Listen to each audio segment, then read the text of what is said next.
Hi, my name is Fiona, and this is Record Sound on Location.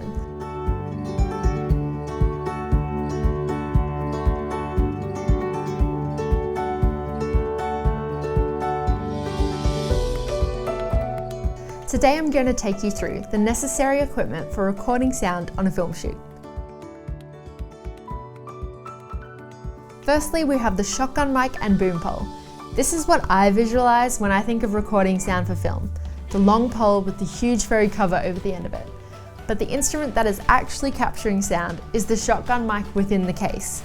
The shotgun mic is a directional microphone, meaning that it captures the best sound of whatever it is pointed at. If you're trying to record the sound of a motorbike, it's going to sound a lot better if you point the mic in the direction of said motorbike. Pretty simple, right?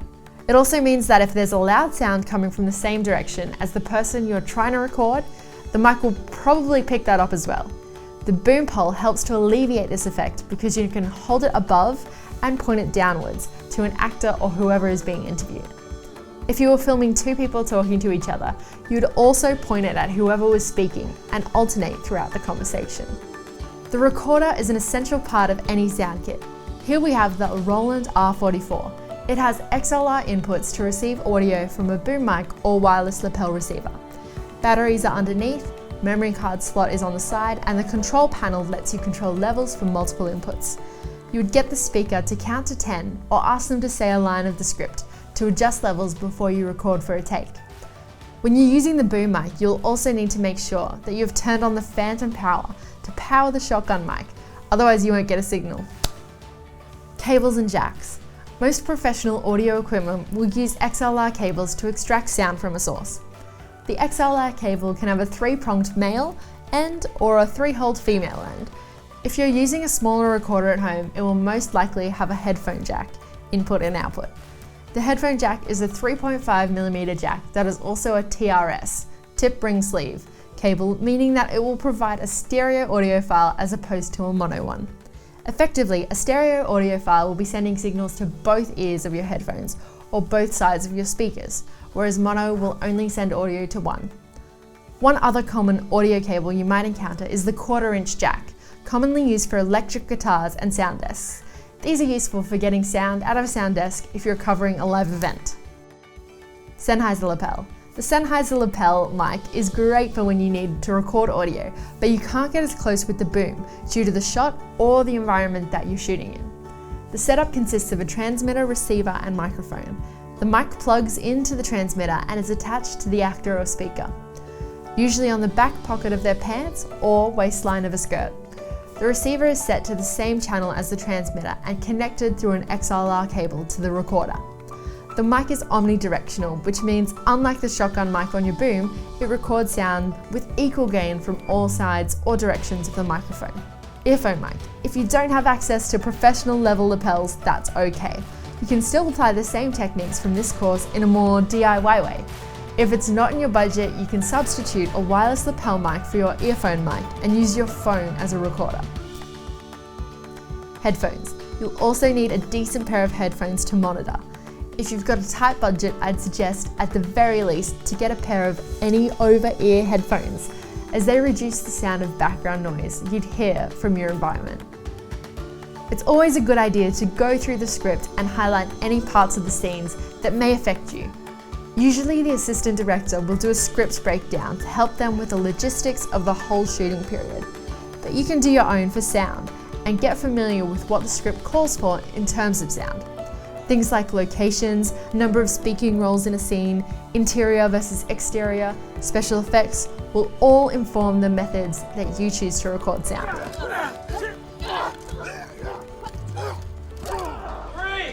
2, 1, action!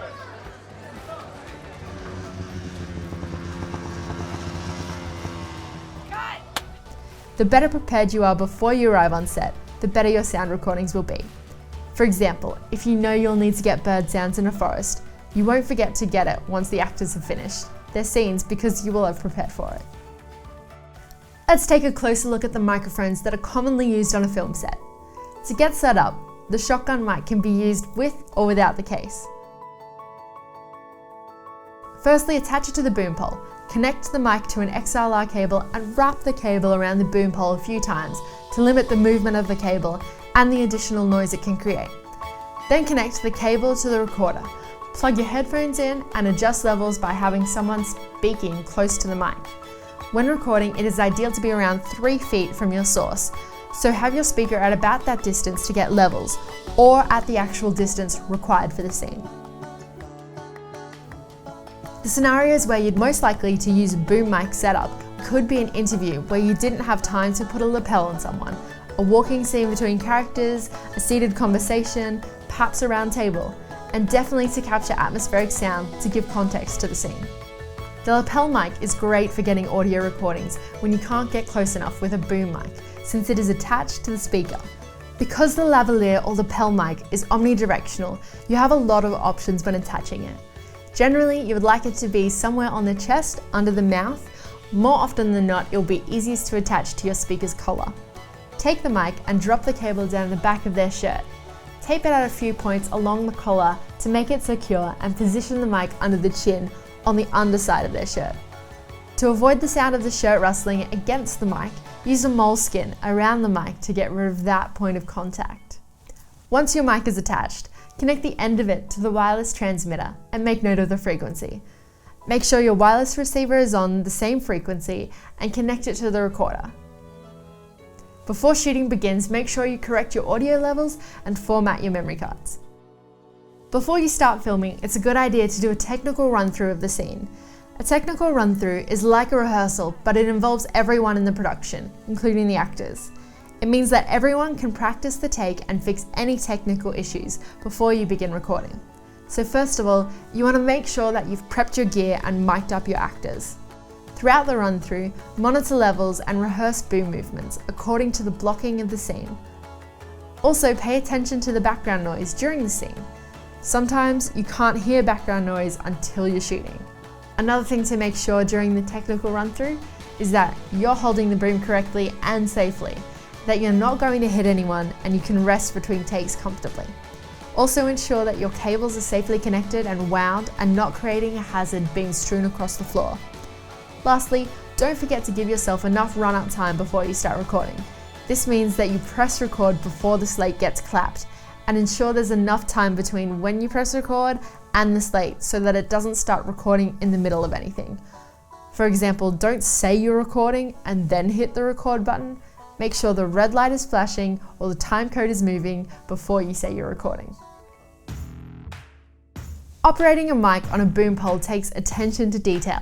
You need to be aware of different layers of sound, and you need to position yourself according to the scene so that you or your shadow won't be in shot. Let's start with basic positioning. Generally, you want to hold the boom pole overhead with the shotgun mic pointed to the speaker as close to them as the shot will allow. You want to have a secure grip on the pole with the cables wound with enough slack to avoid noise you could create from holding it loosely or having a free swinging cables, or a cable that's too tight. Between takes, you can rest the boom pole across your shoulders, or if there's not enough room, sit it on your toe while holding it vertically. That way the end of the pole is on a soft surface and not getting beat against the ground. Since the shotgun mic is a directional mic, it will pick up the best sound of wherever you're pointing it at. Ask your camera assistant or director of photography where the frame is and work with them to get into the best position. It's particularly important to rehearse walking shots when you need to follow the actors as they move through a room or down the street. Sometimes the frame of the scene won't allow for an overhead boom, or the boom is creating a shadow. What you can do is bring the boom down and have it point upwards towards your actors. It's not ideal if you have the option to boom overhead, but if you can get close enough, it's a good alternative to being in frame. When filming two people talking to each other, they are generally standing a couple of feet apart, and the best way to capture sound is to hold the boom above and in the center of them. Then rotate the direction the mic is pointed in whenever they take turns speaking. Another thing to be aware of with the directional mic is that it will also pick up the noise in the background of the direction you are pointing it in. For example, you're filming someone at the front of a house, but the mic is pointed towards the road. You're going to get a whole lot more background noise of cars driving past than if you turned around and pointed the mic at the house. The first thing you'll need for monitoring sound is a pair of headphones. If you can go along to the location scout, you can help make a decision based on the sounds of that environment. When you do show up to film and arrive on location, it's really important to listen to the already existing sounds of that location. Listen to the acoustics of the room. Is it really echoey? Are footsteps too loud on the concrete? Make sure the aircon or fridge is turned off. If you're outside, are there lots of birds? Are you close to busy traffic? Is there a stream of running water nearby? Are you in a really open and windy spot near the beach? It's important to pay attention to your environment so you can make informed decisions on location and microphones before you begin shooting. Once you've started shooting, it's also important to keep monitoring for unwanted noise throughout each take. This will make editing between takes so much easier. Things to look out for during takes could be traffic, people coughing, footsteps, toilet flushing upstairs, clothes rustling, and jewellery jingling. If your actor or subject is wearing jewellery, get them to check beforehand if their bracelets or rings will make noise with movement. Often necklaces prove to be a problem when someone is wearing a lapel mic, so make sure that it is as secure as possible and listen for any scratching or rubbing against the microphone. If you do hear any unwanted sounds during a take, it is crucial that you communicate that to someone. Identify the source of the noise and make sure you tell the director or assistant director straight after the take is done. You generally do not want to interrupt the actor's performance if the footage can still be used, but you might have to use your discretion if the noise is really bad and continuous. Monitoring sound will help you get the best recordings possible, and your editor will love you for it. There's nothing worse than when something goes wrong with your equipment in the middle of a take. Dead batteries, full memory cards, or accidentally deleting files are all things we can do our best to avoid. If you currently have 1 or 2 fully charged batteries, it could be tempting to charge as you go on a shoot. But once you're there and actually shooting, there's so much going on with production as a whole that the last thing you want to do is look for a PowerPoint to plug into and then have to keep checking on during takes. So the day before, make sure you're charging all of your batteries or that you have enough non-rechargeable ones to take with you. It's an awful feeling when you're about to start shooting and you need to format your cards, but you're not sure if you've backed up your files from the last shoot. So always back up your files the day before and format your cards before you arrive on set. This way you know that every card you've brought is ready to be used and you could use any card at any point of the day. And you're not having to check which files are old and cards you can or can't format. Like we've mentioned before, every environment is different on any given day when you're shooting a film, so at each location it's a good idea to take a test recording of the atmosphere and listen to the playback before filming starts. You might be able to pick up more than just listening through headphones. One of the last things that could go wrong is losing all your recordings if a hard drive fails. Once you've completed the initial transfer of all your files from memory cards to your hard drive, just back up that hard drive straight away. That way you have 2 copies of everything and you can format your cards without fear of losing any recordings.